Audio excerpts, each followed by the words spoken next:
Hi there, my name is Royce Pentagasp, and this is my legacy.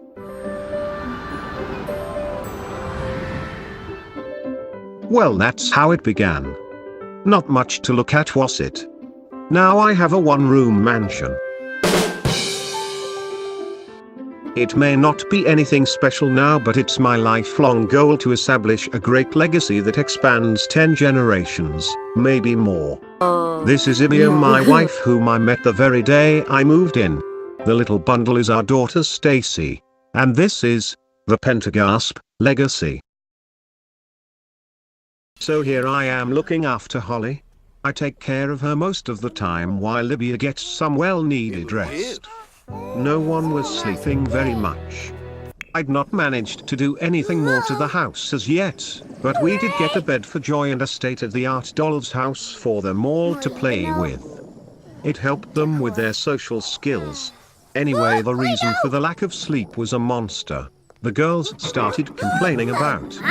It lived under their beds. They would get up at all hours to complain about it.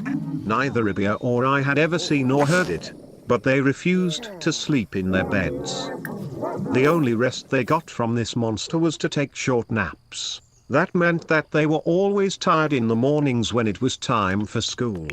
Homework was left on the table not done. I don't know how they managed to keep their grades up.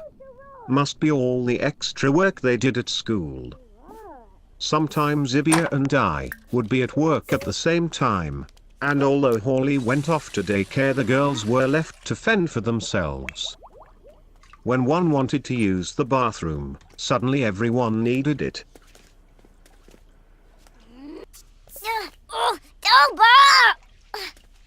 They would get hungry too.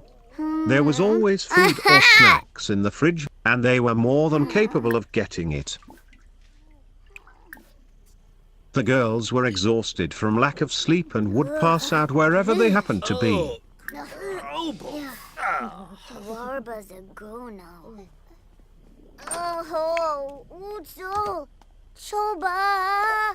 By the time I got home, Ibiah would be tucked up in one of the kids' beds. I would go for a run when I came home. This was when I did my thinking. By the time I was on my way down, I usually had an idea. Although I have no idea why, but on this occasion I decided to get Stacy a violin. Ibiah tried to convince the children that monsters under the bed were not real. They're not real, Christina. Please, Mom, I've heard it.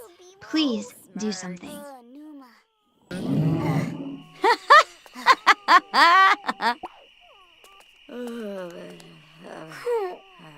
Whoa! You're laughing. I can hear it right now. I dare you to sleep in my bed right now, Mom. You'll see. Jesus!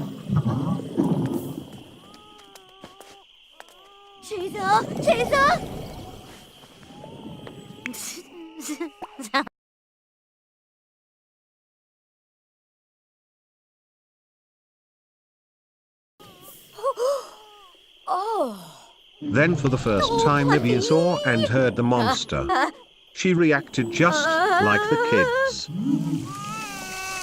And so we soldiered on as best we could. I looked after Hollie.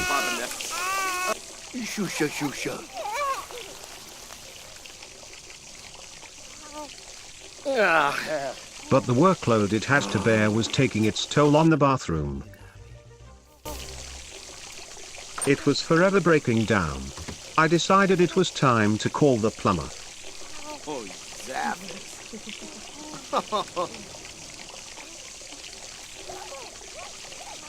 There, that done, I felt much calmer. Even Hollie drifted off to sleep.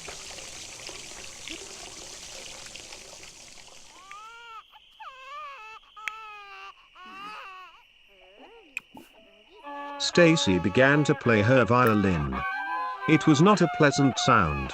It woke me from my sleep in the bath. I jumped out with a start. The bath had been fixed. Now there goes the toilet.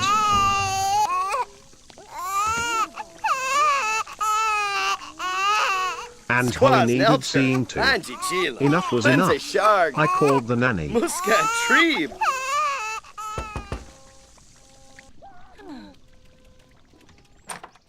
With the nanny installed looking after the kids, Ibiah returned to the tent. Things began to get better. The kids were sleeping better. Hollie got the attention she needed, and even though she wasn't very good at it, the nanny cooked as well.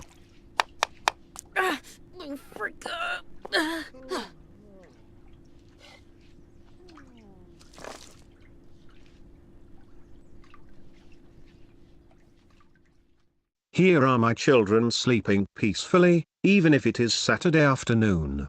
I guess monsters don't come out in the day. Ibiah is back in the tent and I decide to join her. The nanny looked after Hollie. Limba.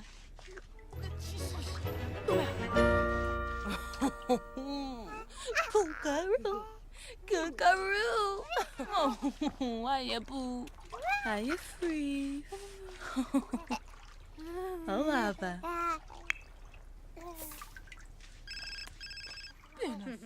And helped the girls with their homework. The thing to remember, Stacy, is to focus on the main part of the story. Think about how the characters are developing, and concentrate on the flow of the events that take place. Does that help? Good. You keep it up. You're doing great.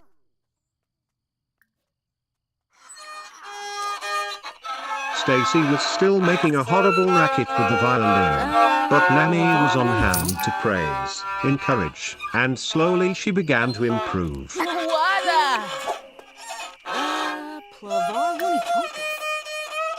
Yeah. Kabal Wanka.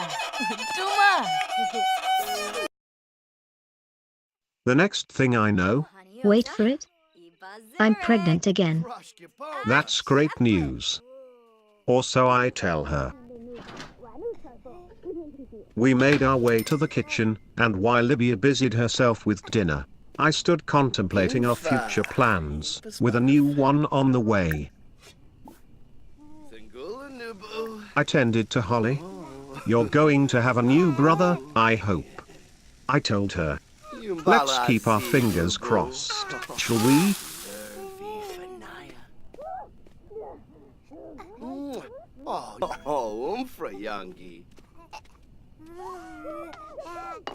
Yo, come on.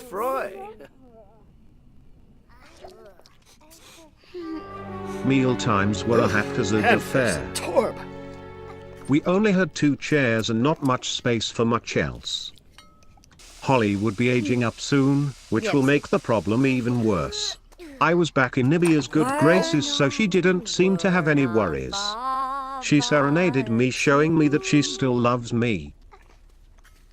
I flirt back with her, openly in front of our children. I kiss her tenderly, trying to convey how much I love her, and appreciate her putting up with all that we've gone through.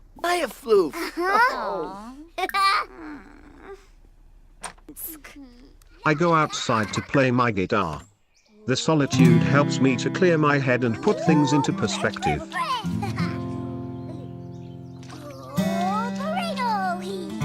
I really need to get on with the house.